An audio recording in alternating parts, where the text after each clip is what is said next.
Brother Sean sent this drawing to us. That this was a drawing that Yah gave him when he drew it up. And when he presented the calendar that he understood to us, I found this picture just so intriguing. And so I'd like to bring your attention to the top of the menorah here. And so we have 7 branches, where the middle one is number 4.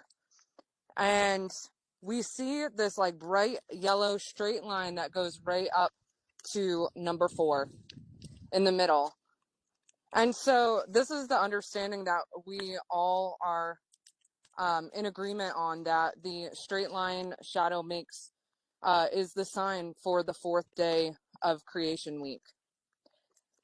And so what perplexed me, though, was that if you look in the middle here at these numbers, 6 is really bolded, but it's just 1, 2, 3, 4, 5, 6. We have these little boxes with the spaces in between the branches.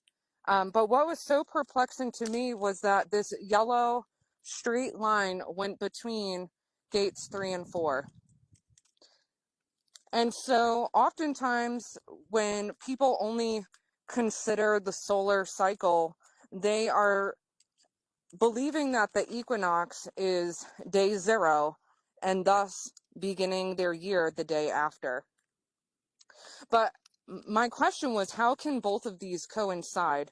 How can they coexist together, where the equinox is day 0 or is between the 3rd and the 4th gate, and yet also is the 4th day of creation week? And so I'd just like to read to you guys Enoch 72:5. And the chariot on which he ascends, the wind drives, and the sun goes down from the heaven and returns through the north in order to reach the east, and is so guided that he comes to the appropriate portal and shines in the face of the heaven. Now, whenever we read this particular verse, we understand that this is a day in and of itself, where the sun is returning through the north and shining in the face of the heaven.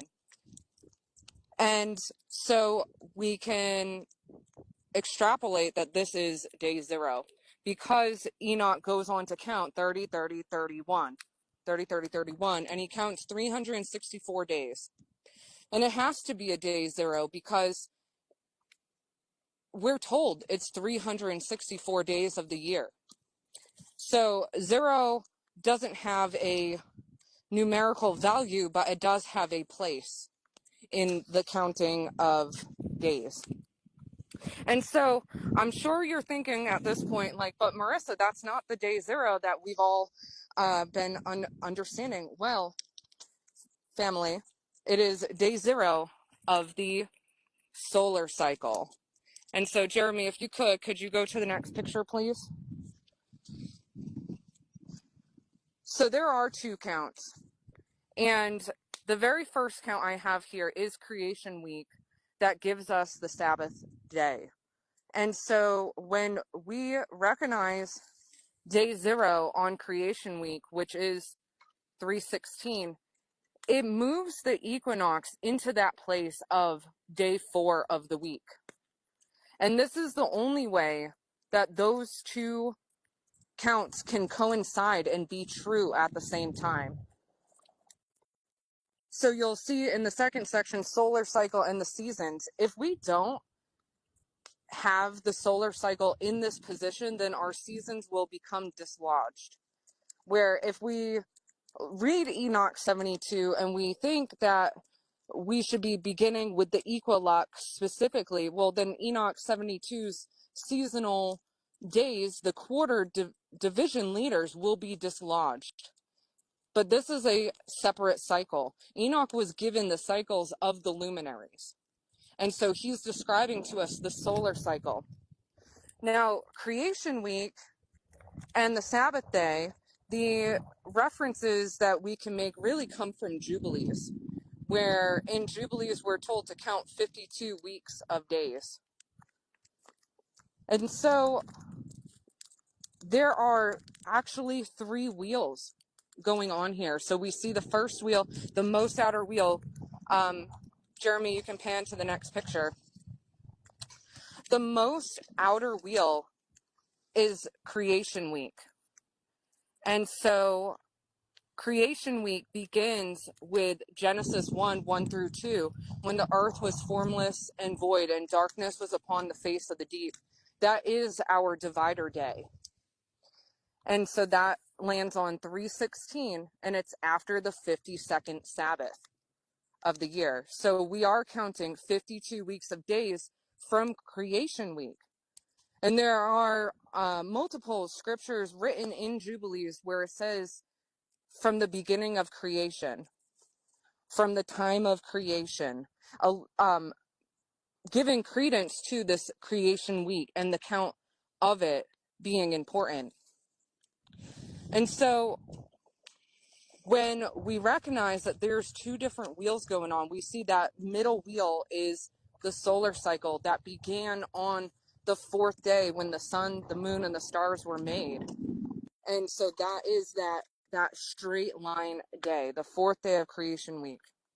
What's really interesting, though, is that we also know of the prophetic year spoken of in Daniel is 360 days, and those days are counted between the equinox and the equilux.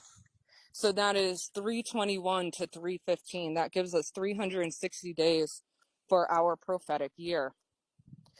And now I wholeheartedly understand where our brothers and sisters in Messiah choose to reckon their days by the solar cycle. However, I'd like to implore you to consider this.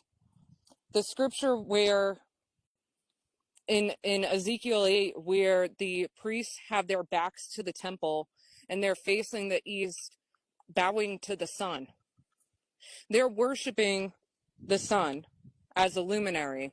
And these are what our lunar calendar brothers and sisters are also doing, except with the moon.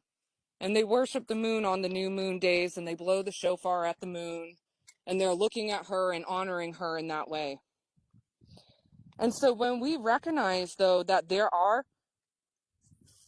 multiple cycles that are overlaid here for the calendar, and when we recognize that creation week comes first, we are no longer going to reckon our days by honoring the creation, but rather we'll be honoring the Creator and all that He did.